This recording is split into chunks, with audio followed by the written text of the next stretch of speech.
I'm here with Pastor. We are doing a Q&A session. Some of the questions you guys submit, some of the questions Pastor comes up with, I'll come up with, and then we just sit in here and we talk about them to help clarify these issues in your minds, to help strengthen us as we walk our Christian walk. So I'd like to thank you for joining us and taking the time out of your day. I thoroughly appreciate that. I am enjoying this immensely. I'm grateful for the opportunity.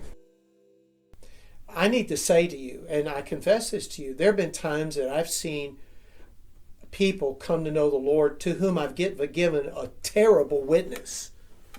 I didn't do a very good job at all, and they still came to know the Lord.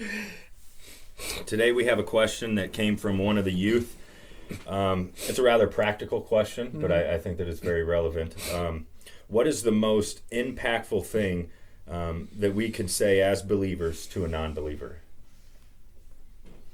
I'm glad someone's asking that question. Because that means they're interested in talking to the unsaved about Christ. Yep. Go for it. That's great. Thank you for asking that question. I want to clarify the question a bit, though.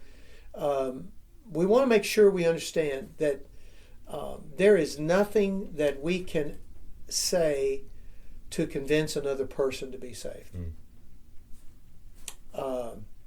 I need to say to you, and I confess this to you, there have been times that I've seen people come to know the Lord to whom I've given a terrible witness. I didn't do a very good job at all, and they still came to know the Lord. And that's because the Lord is working in their heart. So don't worry about, do the best you can, but God can swing straight licks with crooked sticks, and don't forget that. But I do appreciate the question.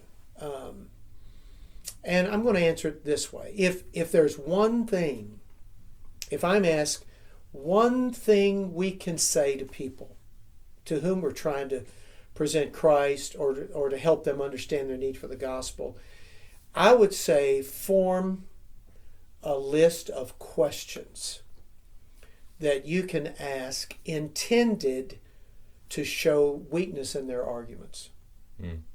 I would call it to show chinks in their armor. Because every lost person is trying to defend themselves against the truth. And they have chinks in their armor. They have weaknesses in their position. So how would you formulate those questions? Well, begin with big issues. What is ultimately real? What is life all about? Where do we get human meaning and satisfaction? What is objectively real and true? And start just pounding those issues. For example, I give you one. I will often formulate a question that makes an assertion that drives them toward a certain way to answer it. For example, if I were saying something about what is material reality, I would say, how do you think that material reality, which cannot be self-created, could ever come to be if there's no God? And watch them squirm with that. Because I've already told them there is no such thing as self-creation. Right. Okay? So you can't go back to the beginning molecule and say it self-stimulated its own reality. That's ludicrous. It can't do that. So there is something there to begin the very beginning. And watch them squirm with that. Now we're talking then about what or who that might be. But it's just using a question. Right. And don't be brutal about it. I'm not saying, be mean, but I think the beginning of coming to Christ is self-doubt. That maybe the way I'm looking at things is not right.